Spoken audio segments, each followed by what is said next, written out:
दक्षिण कोरिया के liberal party के नेता ली जेम्यूंग ने राष्ट्रपति चुनाव में जीत हासिल की है, जिससे पिछले राष्ट्रपति के विदायक के बाद एक उतार चढ़ाव भरे समय का समापन हुआ।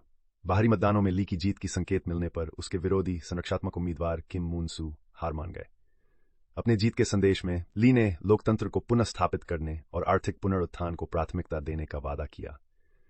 उसने उत्तर कोरिया के साथ संवाद और सहयोग का संकल्प भी व्यक्त किया, जबकि संयुक्त राज्य अमेरिका और जापान के साथ मजबूत संबंध बनाए रखने का समर्थन भी किया।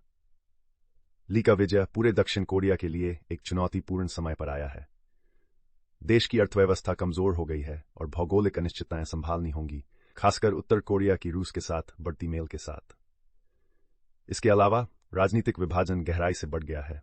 प्राचीन राष्ट्रपति के द्वारा सैन्य अधिकार घोषित करने के कारण हुए उपद्रव से भी बदतर हुआ है।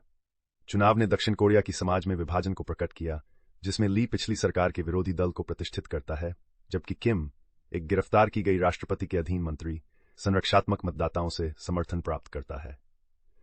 दक्षिण कोरिया में भावनात्मक विभाजन लोकतंत्र में विश्वास की कमी को कम कर दिया है।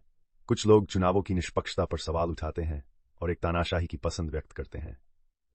ली के कार्यकाल में बिना संक्रमण की अवधि के साथ उसे एक गहरे विभाजित राष्ट्र को एकीकरण किए रखने की चुनौती का सामना करना पड़ेगा।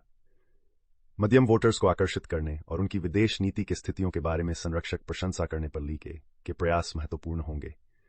ये भावनात्मक अंतर को खड़ा करने में महत्वपूर्ण होगा, जो हाल के सालों में बढ़ गया है। उसकी विजय के बावजूद ली के सामने कानूनी चुनौतियों और उसकी नीतियों के बारे में सवाल उठे हैं।